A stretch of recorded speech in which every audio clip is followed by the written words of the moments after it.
नमस्ते गाइस, और आज की फाइट वीडियो में सबसे पहले बात करते हैं माइक ब्रिडन के बारे में। तो रिसेंटली माइक ब्रिडन का इंटरव्यू हुआ जिधर उसने अपनी फाइट अगेंस्ट अंशुल जुबली को एक्सप्लेन किया। तो सबसे पहले माइक ब्रिडन का ये कहना था कि वो अंशुल जुबली की फाइट में 3.5 पाउंड्स ओवरवेट इसलिए आया था क्योंकि फाइट से पहले उसे स्टाफ इन्फेक्शन हो गई थी और वो ये गलती फिर से नहीं करेगा।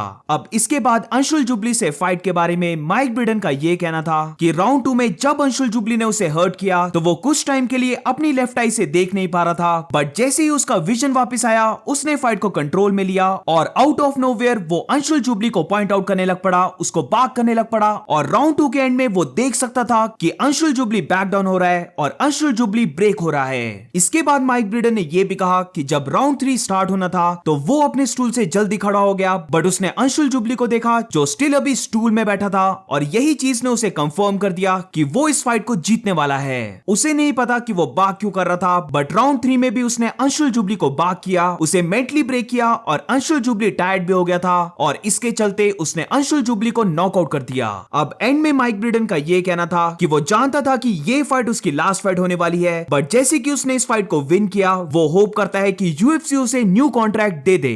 I don't know, just hearing that over and over and over again, I just started barking at him. So like, I don't know where it came from. I just started doing it. Could you tell that it was breaking him, that it was throwing him off? I could feel him breaking in two. He hit me in the eye right out the gate of two, and I couldn't see. I kept touching my eye, and like it was just like I think he partially poked me in the eye too, kind of with his thumb, and like I was like lost my vision for a second. I kind of panicked, and then like once I knew I was okay, I got mad. You can go back and watch. I started yelling at him and barking at him. But round 2, he started to back up and started to break. I could feel it, and then I just kept elevating up. And when we got to round 3, I got up off the stool going into round 3. He was still sitting down. And that's all I needed to know to go get him. आज की next 5 video में बात करते हैं Charles Oliveira ने क्या कहा lightweight champion इस्लाम महाचेव के बारे में। तो चार्ल्स ओलिवेरा बिलीव करता है कि इस्लाम महाचेव का नेक्स्ट ओपोनेंट वही होने वाला है। हर कोई जानता है कि वो नेक्स्ट इन द लाइन है, वो रैंकिंग में नंबर 1 है। लास्ट फाइट में उसे ग्रेट विन मिली थी और वो इस फाइट के लिए अब पूरा रेडी है। UFC 294 में भी वो इस्लाम महाचेव से फाइट करने के लिए रेडी था, बट क्योंकि उसे आईब्रो में कट लग गया था इसीलिए उसने इस फाइट से विड्रॉ कर लिया। अब इसके बाद चार्ल्स ओलिवेरा ने रिवील किया कि उसका गोल इस्लाम महाचेव के साथ रीमैच फाइट करने का नहीं है, बल्कि वो चाहता है कि वो लाइटवेट डिवीजन बेल्ट को वापस ले। जिसके पास भी लाइटवेट डिवीजन की बेल्ट है वो उसके साथ फाइट करना चाहता है और ये मैटर नहीं करता कि वो बेल्ट किसके पास है। एंड में चार्ल्स ओलिवेरा ने अलेक्जेंडर वोल्कानोव्स्की और इस्लाम महाचेव की तारीफ करते हुए ये कहा कि ये इस्लाम महाचेव की एक ग्रेट विन थी और इससे ये पता चलता है कि Islam Makhachev as a MMA fighter कितना ज्यादा इवॉल्व हो रहा है। पहले लो किक करना उसके बाद हाई किक करना, ये इस्लाम महाचेव का काफी अच्छा प्लान था। इसी के साथ वो प्रॉप्स देना चाहता है अलेक्जेंडर को भी, क्योंकि अलेक्जेंडर वोल्कानोव्स्की ने इस फाइट को शॉर्ट नोटिस में लिया था। वो दोनों ही काफी ग्रेट फाइटर हैं और वो दोनों को ही काफी रिस्पेक्ट करता है। आज की नेक्स्ट 5 वीडियो में बात करते हैं फेदरवेट चैंपियन अलेक्जेंडर वोल्कानोव्स्की के बारे में। तो कल अलेक्जेंडर ने एक वीडियो अपलोड की जिधर उसने अपनी फाइट से रिलेटेड बात की और बेसिकली इस्लाम महाचेव को प्रॉप्स दिए और ये कहा कि ये फाइट उसे काफी हर्ट करती है क्योंकि ये फाइट उसके लिए बहुत इंपॉर्टेंट थी। इसके बाद अलेक्जेंडर ने इस फाइट को शॉर्ट नोटिस में लिया, उसके बारे में भी बात की, अपनी सर्जरी को लेकर भी बात की और वो कितना ट्रेन कर रहा था इसके बारे में भी बात की। तो ये चीज अब ज्यादा इंपॉर्टेंट नहीं है क्योंकि फाइट हो चुकी है, इसीलिए बात करते हैं कि अलेक्जेंडर वोल्कानोव्स्की ने क्या कहा अपनी फ्यूचर फाइट को लेकर। अलेक्जेंडर वोल्कानोव्स्की ने ये कंफर्म कर दिया कि उसे ब्रेक नहीं चाहिए और वो रेडी है इलिया टोपुरे के साथ जनवरी में फाइट करने के लिए। अलेक्जेंडर ने कहा कि वो अभी अपनी प्राइम में है और वो नहीं चाहता कि वो इस टाइम को वेस्ट करे।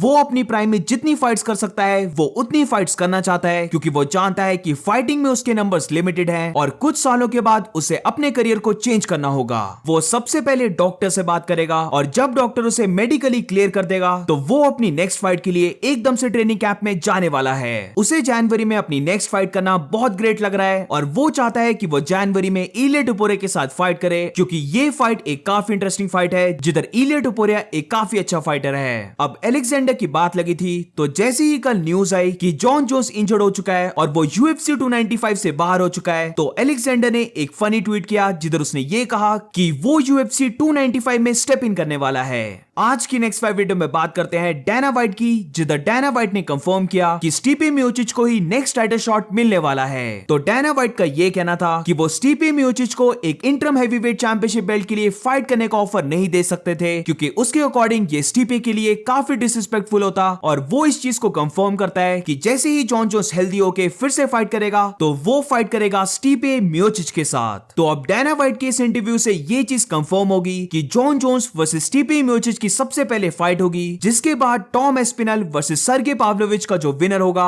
उसको मिलेगा next title shot.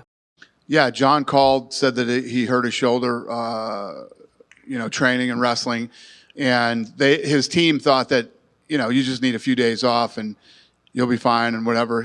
He felt like something was really wrong. Flew out here, did the MRI, found out what was wrong, and he was super emotional about it, really upset. Stipe's not fighting for an interim title. You know what I mean? I wouldn't. So Jones said, I want to fight Stipe. I said, you're fighting Stipe. You have the greatest heavyweight of all time versus the greatest mixed martial artist of all time. This is a legacy fight for both of those guys. I mean, to even call Stipe and ask Stipe to fight for an interim title is, complete disrespect. This is a fight for two legends, legacy, two of the greatest to ever do it. Fans want to see it, I want to see it, and they both want to do it. So, yeah. आज की next 5 video में बात करते हैं Tom Aspinall के बारे में, जिधर उसने जॉन जोन्स वर्सेस स्टीफे मियोचिच की फाइट के बारे में एक काफी इंपॉर्टेंट बात को रिवील किया और अपनी फाइट अगेंस्ट सर्गे पाव्लोविच के बारे में भी बात की। तो टॉम एस्पिनल ने रिवील किया कि वो पहले से ही रेडी था UFC 295 में फाइट करने के लिए, बट पहले वो इसलिए फाइट नहीं कर रहा था क्योंकि मे भी ऐसा हो सकता है कि जॉन जोन्स और स्टीफे मियोचिच की फाइट के बाद वो दोनों ही एक साथ रिटायरमेंट ले लेते। अब इसके बाद सर्गे पाव्लोविच के बारे में टॉम एस्पिनल का ये कहना था कि वो जानता है कि वो हैवीवेट डिवीजन के मोस्ट डेंजरस फाइटर के साथ फाइट कर रहा है, वो भी 2 वीक्स के शॉर्ट नोटिस में, और वो ये भी जानता है कि बाकी हैवीवेट फाइटर्स इस चीज को करने का डेयर भी नहीं करते।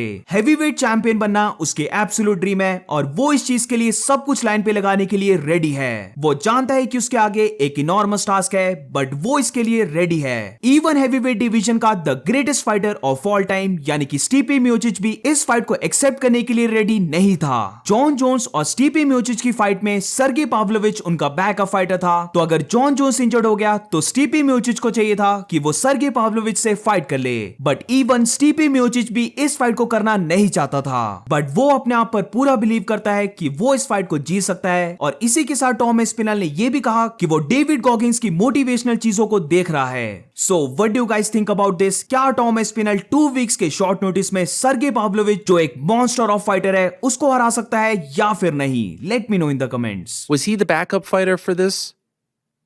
He was, so he's prepared. Okay, how He's prepared. do you feel about that? He is presumably training and has been training for a few months. You are literally going into this on 2 weeks' notice. How do you feel about that?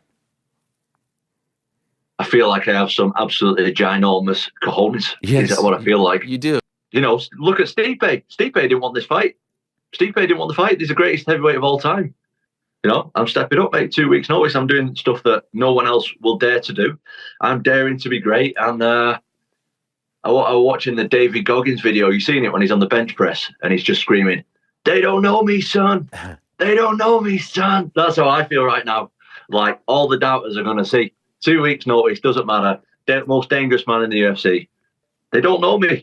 They don't know me. And we'll see. We'll see what goes on. आज की next 5 video में बात करते हैं Alex Pereira की training video के बारे में। तो ये रही एलेक्स परेरा की ट्रेनिंग वीडियो, जिधर हम देख सकते हैं कि एलेक्स परेरा एक जंगल के अंदर ट्रेन कर रहा है, not even in the gym, but हम स्टिल सुन सकते हैं एलेक्स परेरा के पंचेस कितना लाउड साउंड करते हैं।